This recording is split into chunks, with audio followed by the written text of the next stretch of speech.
This is a Marketing for Learning podcast, the only podcast in the world that's guaranteed to increase your knowledge, skills, and capabilities when it comes to marketing for learning. Plus, there's a gratuitous amount of pineapples. You're welcome. Hello, everybody, and welcome back to the Marketing for Learning podcast. It's Hannah here with you today with a little Friday treat for your ear holes. And I'm going to be talking to you about the importance of marketing planning. We talk a lot on the podcast about the importance of strategy, the importance of consistency, the importance of choosing the right tactics, of knowing your audience. But actually, a really fundamental part of getting marketing for learning right is having a good plan. You need the strategy and the understanding of your audience and all of that good stuff we've been talking about to go into your plan. But without a plan, I would bet my bottom dollar that your marketing for learning initiatives are going to fall short. So in this short, snappy podcast episode, I'm going to let you in on my secrets for making sure your plans are consistent, they're compelling, they're engaging, they actually work. Novel idea, hey? So I want to start today's podcast with a little bit of a story. I want you to imagine a lady called Frida. Frida's an employee at your organisation. She's worked with you for about 5 years, so she's no new joiner by any means, but she is not that long tenured person that, knows the company inside out. She's confident in her role, but she still needs your support and help in understanding what's available to her when it comes to learning and development, as do all of your employees. But just stick with me. This is Frida. We like Frida. Frida lives a busy life and she has a lot of things grappling for her attention. She might be thinking about paying the bills. She might be thinking about corporate politics that are causing her headaches at work. She might be checking her emails that we all get too many of. She might be managing her team, talking to her colleagues, dealing with her home life, doing the day job. Novel idea there.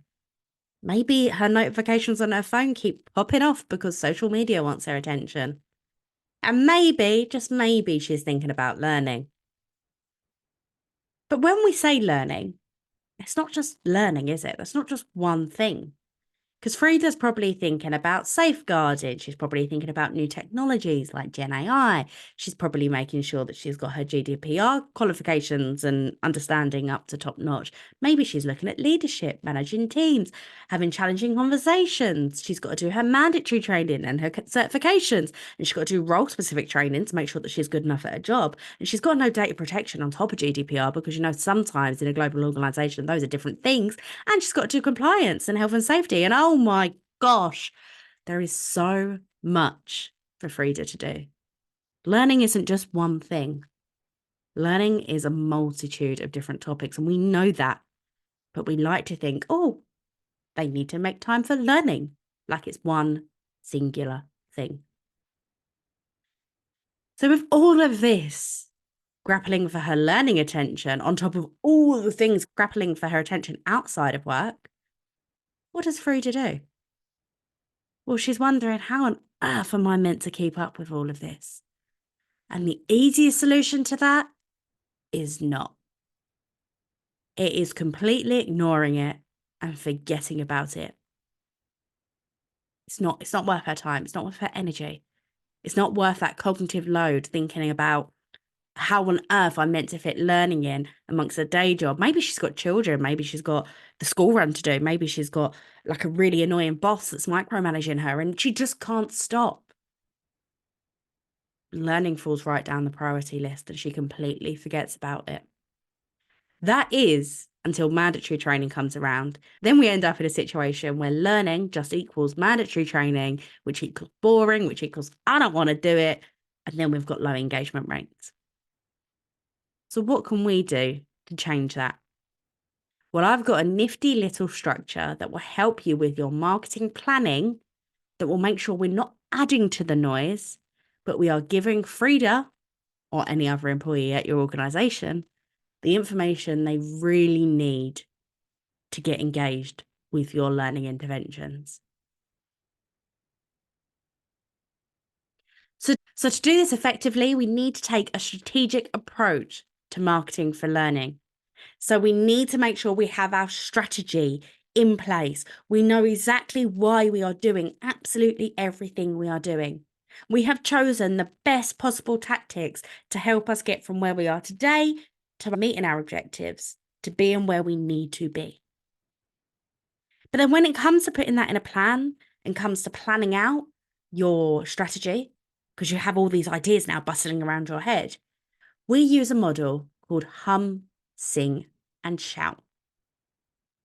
These are the 3 elements that your marketing plans and strategies must have if you want them to be compelling enough to grab attention from your target audience. So the first section is that hum marketing. This is marketing that's always happening.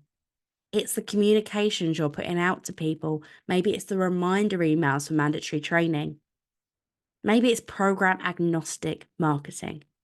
It's things to keep learning and your learning brand front of mind in your target audience's minds.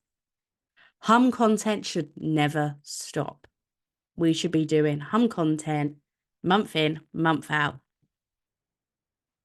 On top of our hum content, we have our sing content, and they are our focused campaigns throughout the year. We are thinking about one particular thing here. Maybe it's a new initiative. I mentioned generative AI earlier. Maybe you need to upskill all your people on Gen AI, so that might be a sing campaign. Maybe you need to get everybody thinking like a leader. That might be a campaign. Maybe you need to bring learning as an entire topic, as an entire action to the awareness of your audience. Tell them why it's good for their career growth and their prospects if they get involved with your learning. These are your sing campaigns. They'd likely last between 3 and 6 months, and they go on throughout the year. And then once a year, you have your shout campaign. That's your big bells and whistles campaign. It's getting eyes on learning. It's making people pay attention to what you're doing. But you only do it once a year. You put all your energy into it. You put all your resources into it. You make sure you're networking with everybody in the organisation so everyone knows, hey, look, there's something going on in the learning team, and learning is brought to the attention of everybody. Coupling your shout content with your sing content and your hum content means that your learning offering will always be front of mind. It simplifies the complicated nature of what we do. People will know that learning's there to support them. They'll know what the primary focus is throughout the year, and they'll know why they should get involved.